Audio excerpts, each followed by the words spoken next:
Hello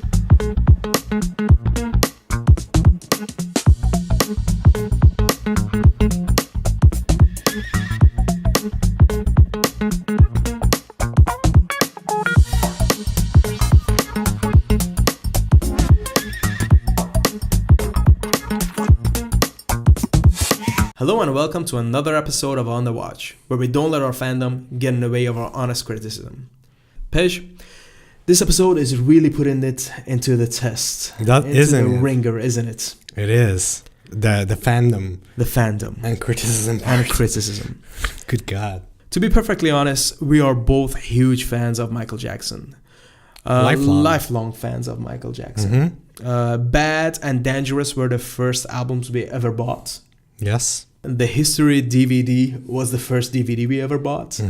And we've been enjoying his music for decades. And the allegations were always around, but because he was acquitted twice, I think we gave him the benefit of the doubt. But after watching Neverland, we couldn't just not talk about it.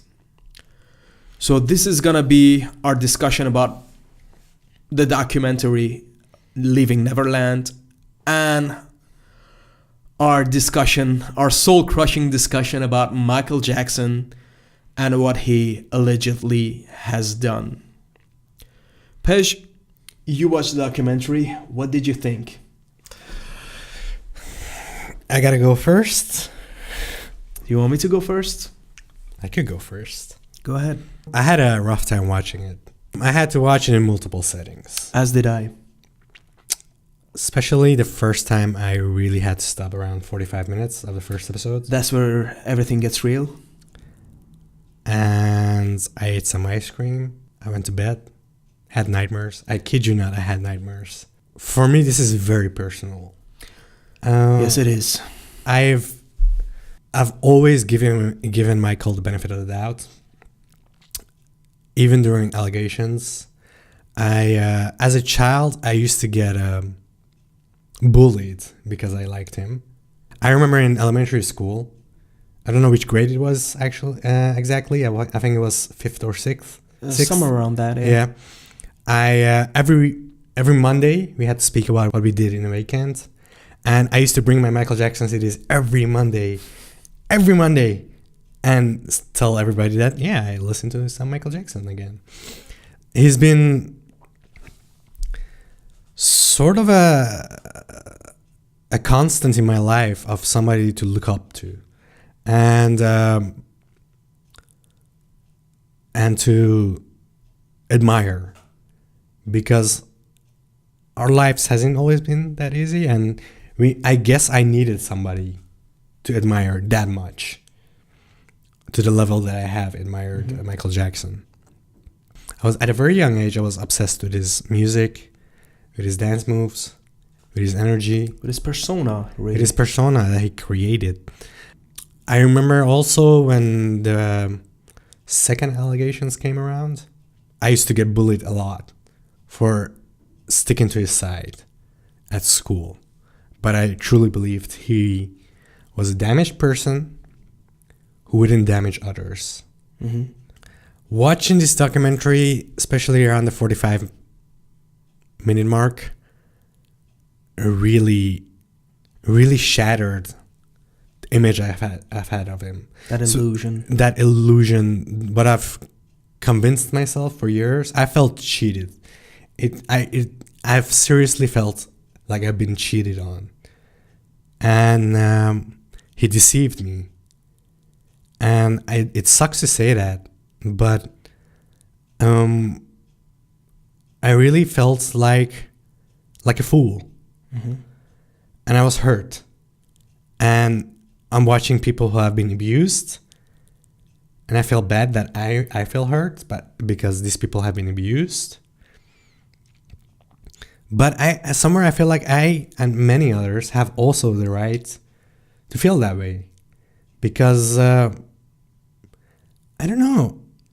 I truly believed in him, I truly believed in his innocence. I truly believed that he was a good person, and he was giving, he was caring. I truly believed in all of these things, and I know he has a very rough background, and I truly believe that he would never ever commit such heinous crimes.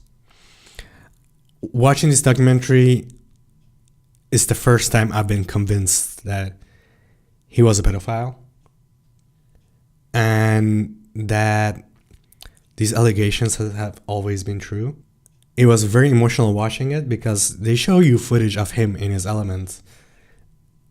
And I can't help but to go back to my old admiring mode and be like, oh man, he's so awesome, blah, blah, blah, blah.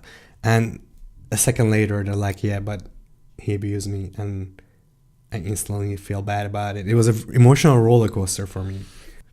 I can see that even talking about it, you're getting really emotional. Yeah, I was very emotional, actually. So I know how difficult it is for you. It is. Now, it was very difficult for me as well. Like, I remember distinctly the first thing we saw of Michael Jackson was during his Bad tour.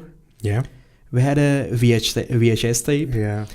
And ever since then, like, we just loved his talent. We loved how he loved the world, how he loved children, and how he believed that they could build up a better future, and how much he invested it in the betterment of the children, how much not only his time and his songs, but also a lot of his money went to charities that supported children in need. And contrast to that, I had to watch this documentary where, again, it has convinced me that Michael did those heinous crimes. I do believe Wade Robson. I do believe Safe Chuck. And I can see, especially in James' manners and his way of being, how still hurt and affected he is, how still struggling to get over the fact that that has happened to him. I think Wade is a bit further in his acceptance of it. Yeah. He has, but I think there is something noticeably broken about James. Yeah, and that made me cry twice. Yeah, I was really emotional watching him. And I think, as in any sexual abuse allegation, it's really important to at least listen to the accusers and hear them. And you can be skeptical all you want, but nobody comes out with an allegation without having gone through something traumatic. I think it's definite that these people are not lying. I don't think they're lying. It is a very... And the duality of this situation is really something I'm struggling with. I think two things can exist at the same time. I can know that these people have gone through traumatic events for decades of their lives, and that has dictated and destroyed part of them and part of their lives. But also, I know I can feel bad or a certain way about having loved Michael, having loved his music and his persona. And again, as you mentioned, being cheated out of the truth, the reality, and what he actually was. Now, you talked about him being damaged and physically abused as a kid. And there is a huge overlap between people who are abused and who end up being abusers. Absolutely. And I think as a society, we are failing those people. I don't think we have created an environment that's safe or welcoming enough to accept those people and accept their pain. And I don't think everybody has been educated enough in order to deal with that and their situation. I think there's a lot of bullying going around for people who have been sexually abused. Especially males. I do think it happens way more with females than males. Absolutely, but it's a little tougher for males to come forward with sexual abuse. I'm not saying for females it's And this But it's just what the role we've been. I think it's because yeah. of how much it has happened to women. It's a well-known and established thing between women that, yes, this is a struggle we've been going through for ages.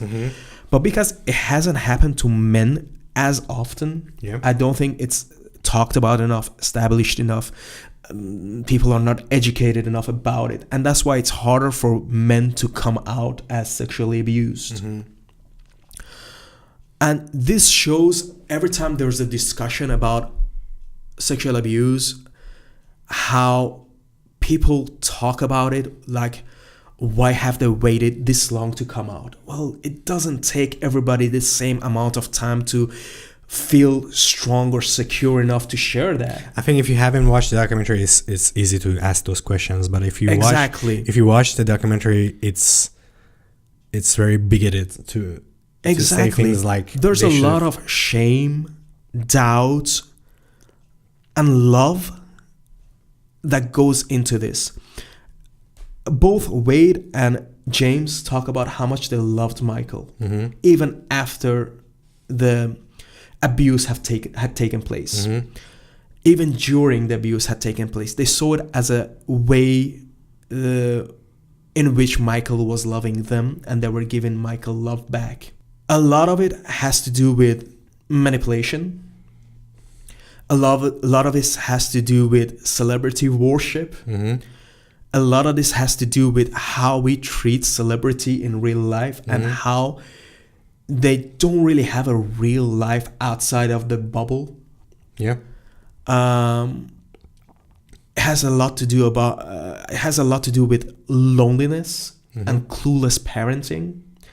Now, I don't fault the parents as much as people online have been faulting them. I was gonna fault them at the start of the documentary, but going deeper in it, this is a years-long manipulation scheme he's played. There might not be as big of a victim in this as the kids are, but they are still victims. But they are still victims of Michael Jackson's manipulation, of him playing them into trusting him. But he abused his power. Absolutely. He did abuse his power. And I feel like I don't want to... This is a damaged individual himself who's been put in a power position. That is true. In a position where he has no naysayers, in a position where he doesn't have to listen, or there are no people to tell him that he needs help. And also very little control. Very little control. He is worshipped, and he is believing in his own power, and he absolutely abuses it. Absolutely. But this is a person who's highly damaged, highly sick. Yeah. And once again, I think this comes back to the society he was living in back in those days. If we had a society where he felt safe enough to talk about the abuse his father put him through, if he could openly talk about his chemical castration and the effect it had on him, if he wasn't called Wacko Jacko from a get-go by the media. But I don't think many of these things affected him, because I mean, his parenthood, his childhood definitely did, but he's been this way from very early points in his career. Yeah, but I think if he has this is a person who, the way the systematic and calculated way he worked, this is not a man who's abused for the first time. This is somebody who's done it before. This is somebody who knows the ropes. True. I'm not arguing with that.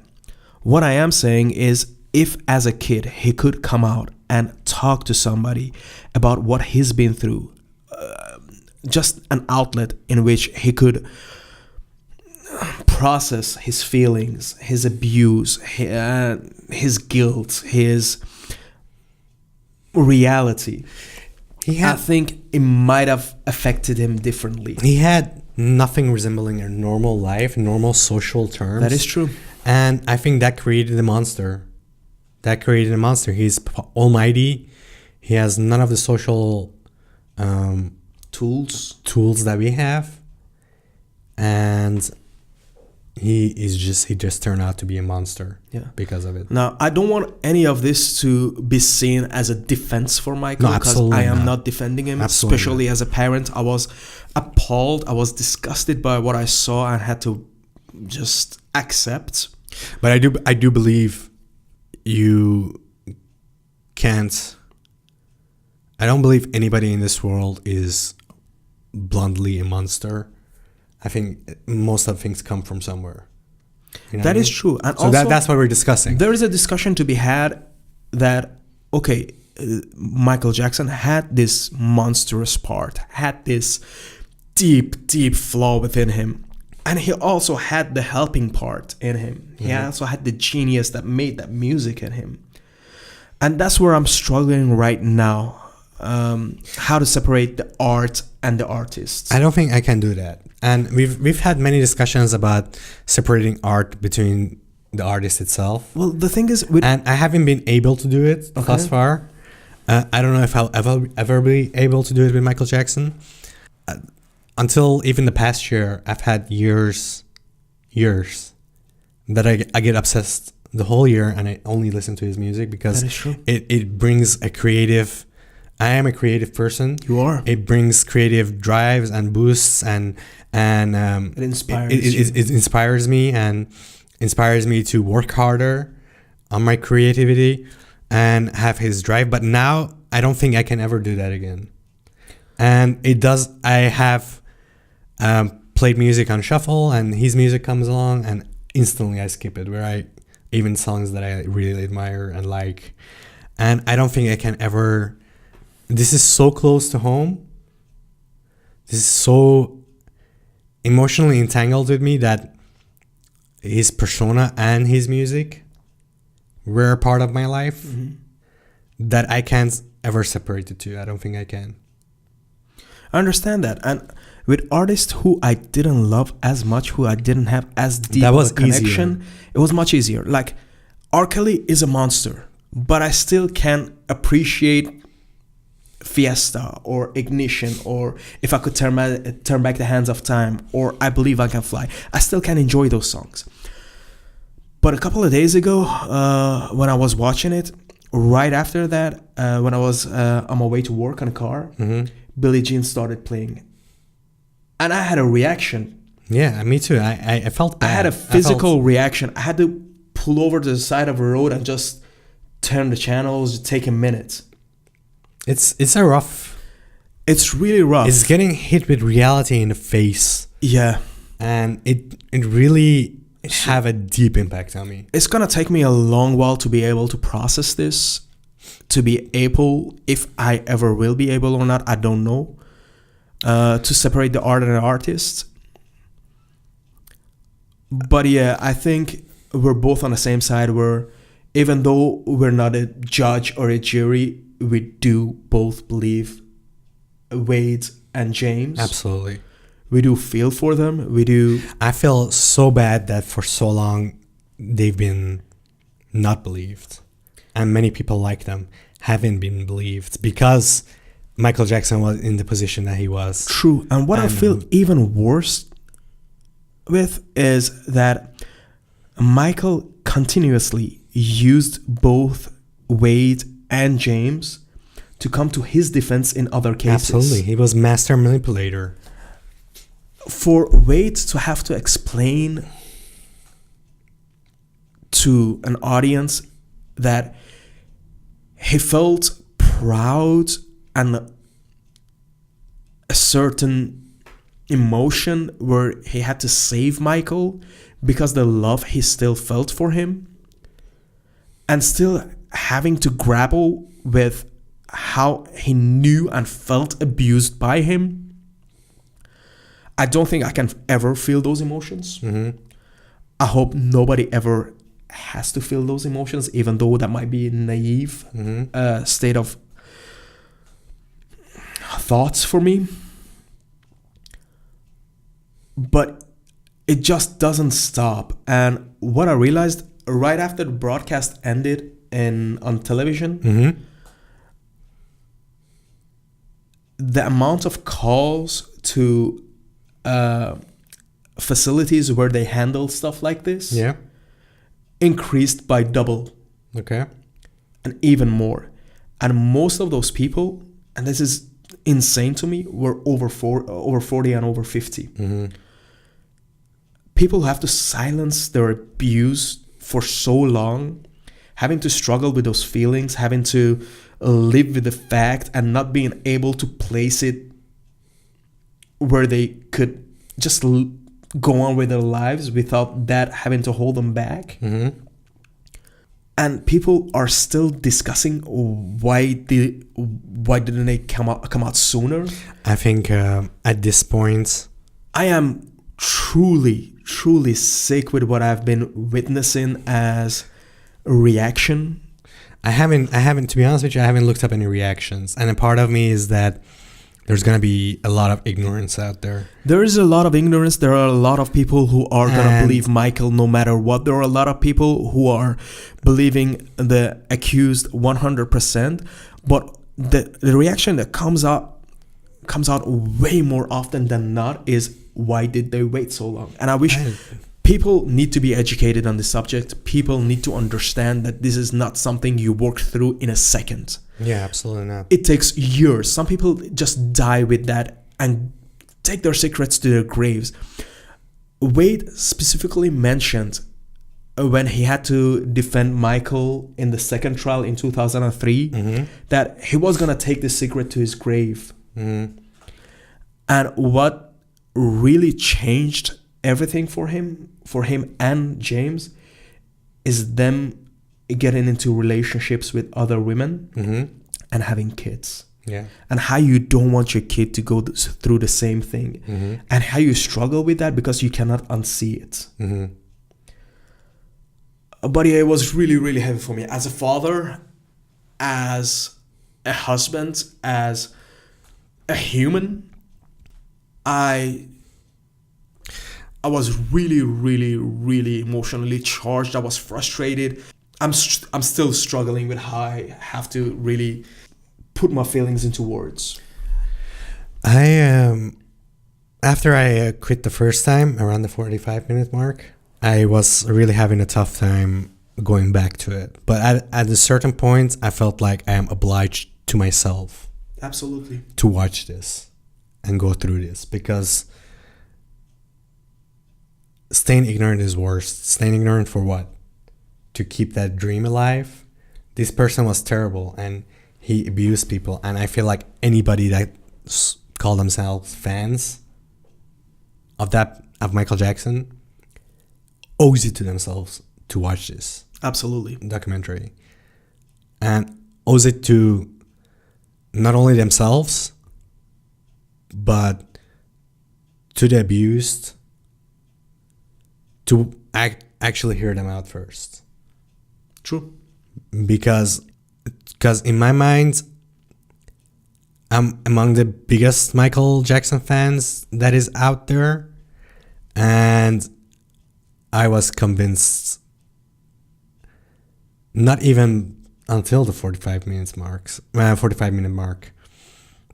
I was convinced very early on, and I was going through a process there of accepting it and coming to terms with it. And I feel like everybody owes it to themselves to watch this. True. Now, the silver lining here, and I know this is a heavy subject, is that this documentary is doing a lot of good. A lot of people are coming out saying, hey, we've been sexually abused, we need help. And this is going to educate people about how they should navigate around it, how they should talk about it. I think it's very important for people who are abusers to know that the truth will come out one way or another. Even if you're Michael Jackson. Even if you're Michael Jackson. Even if you've died. And even if you have died. Your legacy, your children will have to go through this. Absolutely. My heart goes out to those children. So, yeah, they're gonna have it. I mean, they've had it rough so far. It's gonna get a lot tougher. Ugly, for them. yeah. It's gonna get ugly. I hope they get through it. And honestly, at some point, I think we have to talk about the documentary as a piece of art as well. Mm-hmm. It's very well made. It's very well made. I don't think it justifies the 4 hours. Mm-hmm. I think it could have been a much tighter 2-hour documentary. I think it does need to be 4 hours because of the process I told you like a couple of minutes ago, is that you need to sit with these people and come to grips with them and go through this process, and that takes time. And I think if this was a shorter format, that it would fly over a lot of people's head, and it would have been forgettable, and it would be something that they could easily ignore and put behind them. True. While the 4-hour format is a bit torturous, I think the subject matter justifies it, and I do think the subject matter needs much more discussion and much bigger of a spotlight. But I do think because this documentary takes 4 hours to sit through, and they're not the perfect thing is, though, the beautiful thing about it is that you don't need to watch the 4 hours to be convinced. You don't need to watch the 4 hours. That is true. To know that this guy is heinous. That is true. Was heinous. But it makes it harder to people to carve up that much time to watch something. Yeah, absolutely. But if it was, we're both saying 45 minutes in, we were both convinced. Yeah, but that's the thing. If it has convinced us after 45 minutes, you don't need to do 4 hours. I think it does for people like us. But that's the thing. The we biggest, are as big as Michael Jackson fans and that's why it needs to be 4 hours, because it's not forgettable anymore. Yeah, but it wasn't forgettable from the get-go. I think if this was maybe 2 hours or maybe 2.5 hours, it could have been much more easier for more people to see it. I've watched true crime shows, and they are very bingeable, and they are very, by the nature we are of the humanity, we are drawn to drama and drawn to heinous people, and we want to see how they tick and why they work that way. This is just rigorous watch because of the subject, and especially for us. It's just a rigorous watch, man, and I think like that's done on purpose. But don't you think because the documentary is so long that less people are gonna end up watching it? Not really. Not less people will finish it, but that's not necessary. And the length is necessary for those people who do finish it. Now, this doesn't happen often, but I think you've convinced me. It's a process. You got to come to grips with it. It is a process. Now, I think I might have to watch it again. I don't think I can do that. I don't think I can do it just now. It has to sit with me for a while, but I think I have to watch it again. At no moments have I ever, before I watched the documentary, I had all these questions. Are they believable? Are there holes in their stories? Blah, blah, blah, blah. The second you start hearing these people, no part of me ever had the galls to question or undermine their stories. No part of me ever went even, well, that doesn't make sense. Or is that a plot hole? Or whatever. No, these people are being genuine, and they are being truthful, and they are putting their deepest, darkest secret out there, and to question them is, to me, is also just being inhumane. Because no, I'm not saying that I want to question them. I'm saying I was so emotionally charged throughout the whole thing that I may not have paid enough attention to every word that they were saying, and I think they do deserve it. Yeah. What I do think so as well is that now every documentary is biased. Yeah. That's the thing. But I think this only shows one side and one side only. Now, Dan Reed, the director, has come out and said, I wanted to make a documentary about them. Mm-hmm. But if you cannot talk about them without talking about Michael Jackson, I think it could have been interesting to see what Michael's family and lawyers and people who defended him for years would say about this. I don't really want to hear their defense per se. But that's what you're going to get, though. Even though I think if people have, like many people who have watched these documentaries, who have been fans for years, might have the same reactions as we do.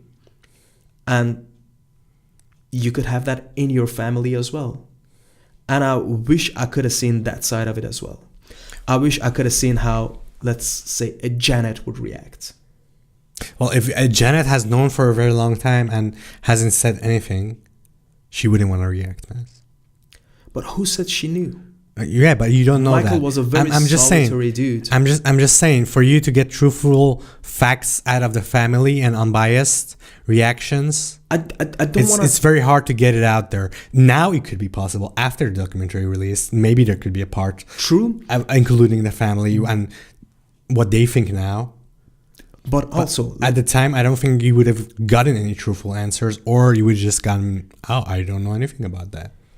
True, but also, if I get it that that's their family and they have to stick up with him and they have to defend him and they have to... It's their own careers. It's their own lives. But a couple of weeks ago, I saw an interview from like somewhere in the 90s, and it was Latoya Jackson, who said she knew and she believed the people who had sued Michael in 93. And I think maybe her reaction would have been interesting in a documentary like this. Also, the Jackson estate is not run by the family. It's run by a couple of lawyers, if I'm not mistaken. I think they would have been the ones who would defend Michael to the teeth. But anything bad they say is bad for the Michael Jackson estate, and which means it's bad for the children. Exactly. And maybe I just want to see someone being at least punished. Maybe that's you're not gonna get that. You're not gonna get that. Because Michael is dead. I don't want his kids to be punished. I do want, let's say, Joe Jackson to be punished. I want to see some justice. I want to see how people who've loved him throughout his life, the children get punished, and that's the worst part of it. That is the worst part of it. So, like I said, I'm really struggling with this. I have to watch the documentary again, but I wish it was made from a point where both sides were heard. The children get punished for the parents' sin, and that's usually like that. That is usually like that. This is just an extreme case.